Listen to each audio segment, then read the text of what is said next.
Guys, kaagising ko lang. Sarap ng tulog ko dito ngayon sa probinsya. Wala kang iniisip. Ang haba ng tulog ko, wala kang iniisip na kung ano-ano. Napaka-freeze ko ng utak ko at napaka-peace of mind dito sa probinsya. Talaga ang sarap matulog sa probinsya. Napakatahimik. So ngayon guys,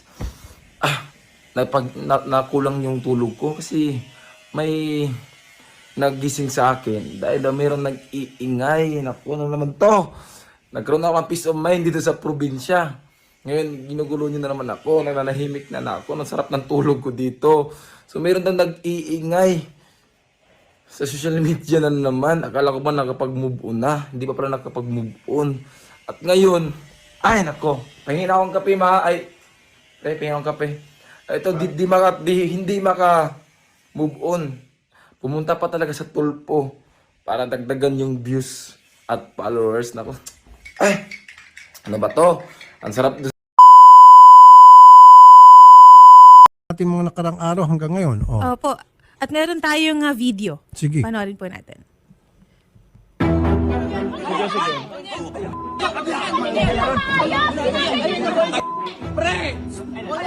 Yan po si Boy Tapa. May security guard doon na umawat. Buuin mo yung sarili mo! Huwag kami mga Bisaya! Alam kong mahina ka! Alam kong mahina ka! Tarang... Hoy! Oh! Okay. Tapos na? Sige, nandito ngayon si Ma'am Cherry White. And then mamaya, subukan natin tawagan si Boy Tapang. Ang ating purpose dito, ay para mapag-ayos sila. Tulad ng nangyari kaninang kaso bago nito. Ayan. Taas mo muna. Kinakabahan si Ma'am Cherry White. Galing sila sa sorry. baba, sir. Sorry po. Bigla kayo na isa lang. Sabi ko, bago mag 3 o'clock, sorry na, medyo na-pa-extend yung kaninang complainant. Sige. Magandang hapon po, Ma'am Cherry White. Hello po, magandang hapon po. Nasabi na po sa amin kanina ni Sherry yung problema at susubukan po namin, tingnan namin kung pwede natin maayos pa to. Gaano kayo katagal na po magkasintahan ni Boy Tapa? Start po nung December 13. Dito lang po, bago lang.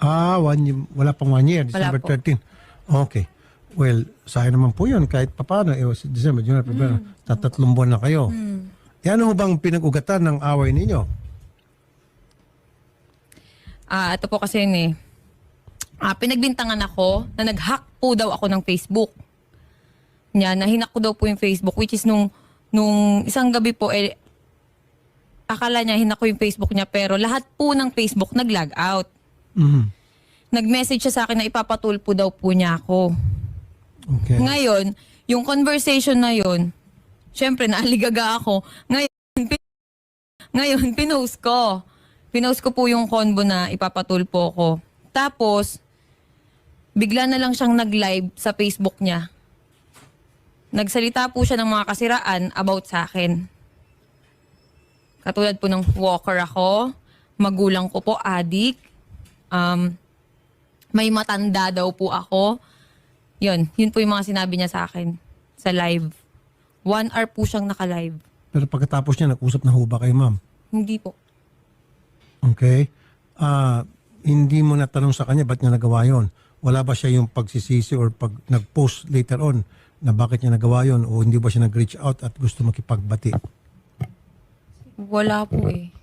Bakit siya pa magpapatulpo Ayun nga po eh. Hindi ko maintindihan bakit ako pa ipapatulpo kasi may ebidensya daw po siya na pinapahack ko yung account niya, yung Facebook niya. anong ebidensya pong hawak niya? Hindi ko po alam. Nung gabi po yun, lahat yun nag-log out yung Facebook. Pero kung kayo po ay magkasintahan, ba't kinakailan pa i-hack yung kanyang Hindi ko nga account? po alam. Hindi ko po gawain yun. Pero yan po iba na-explain mo na sa kanya. In-explain ko po, pero sunod-sunod yung rant niya sa akin. Sinasabihan niya pa ako ng bad words na, ulul ka, alam ko ikaw may gawa nito. Pero, nung time na po yun, lahat ng Facebook nag-log out. Okay. At ito naman, ito. Nagkaroon po talaga ng down po. Ang meta po nung araw po na yun. Facebook, Messenger, and Instagram po. Yung po Nag-down ba, po talaga. alam niya at nasabi sa kanya? Hindi ko po alam. Pero nung time na po na yun, sinabi ko sa kanya yun na, paanong paanong hinahack? Nagko-content kami dito na na-log out lahat ng Facebook. Sabi niya, ulul ka, ikaw lang gagawa nito, alam ko yung ginagawa mo. Pero ano motibo para gawin niyo sa kanya? Hindi niyo ba naipaliwanag sa kanya na ba't ko gagawin yun? Ba't kita i-hack? Sir, puro bad words po yung sinabi niya. Ako, kalmado lang. Sabi ko, hindi ko gagawin yan. Nandito po yung conversation sa akin. Pero sa palagay niyo po, bakit niya naisip yun? Marami Siguro lang po pwedeng dahil po pagbintangan. galit siya. Galit siya. Bakit po siya galit Sir, sa inyo? ba't hindi magalit yun? Nakakatakot. Kaya nga boy tapang eh. Opo, nakakatakot talaga. Dapat prepared ka na kung makipagrelasyon ka sa kanya. Hindi, kaya nga po Alam mo naipag-iwalay dapat- na ako eh. Ayaw niya. Ayaw niya. Siguro give it a try. Kasi siyempre ma'am, nung pinasok mo relationship with him, alam mo kung ano yung karakter yung pagkatao niya. Dapat tanggap mo Sir, na nung ready nagkakilala ka. kami, hindi po siya ganun. Sobrang lambing niya. Hmm. Sobrang bait niya. Okay, maganda yung sinabi mo. So, Opo. ano sa tingin mo ang dahilan nung sobrang bait niya, sobrang lambing niya, biglang nag 360 degrees? Sir, selos. Ayun. Yan Selos. sinasabi nila, huwag ka kasing magkaroon ng kasintahang maganda. Oo, di ba? Kasi kung ikaw magkasintahan maganda, talagang marami kang problema dyan. Siyempre, Sir, natural. maganda eh. Hindi po daw ako maganda. Kasi sinasabi niya sa live, unggoy ka din. Tanggalin mo yung maskara mo. Pangit Kasi na sir, ritoke daw po yung ilong ko. Wala namang masama kung ritoke. naman. Doon sa mga mga selosa at seloso, wag na kayo magkasintahan ng gwapo at maganda para hindi na kayo magsiselos. Wala nang aligid-aligid. Di ba? So, nagsiselo siya. Baka naman may pagbasihan ma'am para maging fair. Baka naman may pagbasihan yung pagsiselos niya.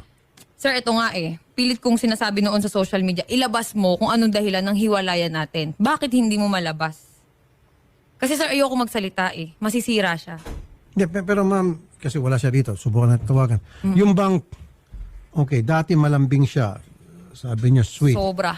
O, Para siyempre, akong prinsesa. tama lang yon. Usually, ganun talaga pag naniligaw. Pag tumagal-tagal na, hindi naman lahat, medyo pa yung pagbabago.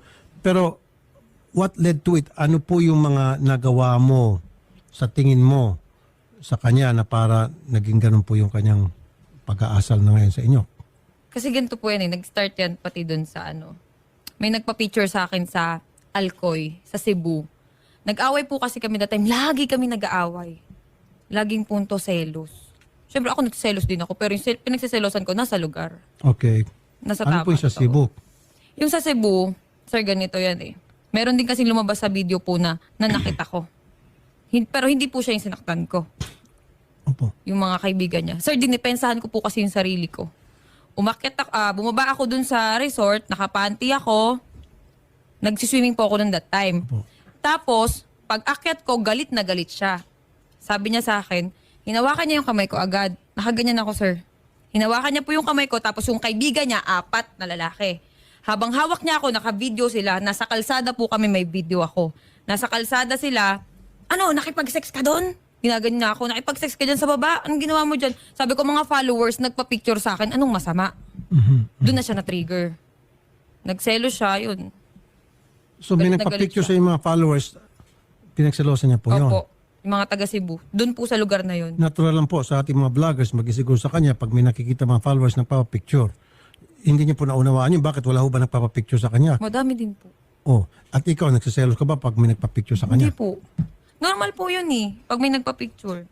Kaso kasi yung point po na yun, naghiwalay na naman kami. Yung mga nagpa-picture sa akin, pinatagay ako. Dun sa may resort. Siyempre, katuwaan po kami, yun. Pag akyat ko, yun, nagalit na siya. Anong dahilan daw bakit si Boy Tapang, siya pa sana magpapatulfo? Ano sinasabi? Pinahack ko daw po yung account niya, kaya ipapatulpo niya pagpapahak. ako. Okay. Na wala naman pong basihan. Okay. Kayo ho ba willing, ma'am, na pagbatiin ko na lang kayo? Hindi po. Ayaw mo na. Sayang naman po yung 3 buwan. Ay, hindi po. Hindi ako manghihinayang dun. Anong dahilan ba't nandito po kayo ngayon? Gusto ko po kasi sabihin sa kanya na kasi sa social media po tinitira na yung ko yung mental health ko talaga. May mga nagbabanta din. Tapos, hindi na ako makatulog ng maayos sa lahat ng sinasabi ng tao. Ganyan pala yung babaeng yan, may matanda. Kasi yung sinasabi niya pong matanda, tatay po ng anak ko yun. na 40 years old plus. Yun yung sinasabi niya na matanda ako. Tapos ito Pero tanong lang, okay. Yung ba na isabi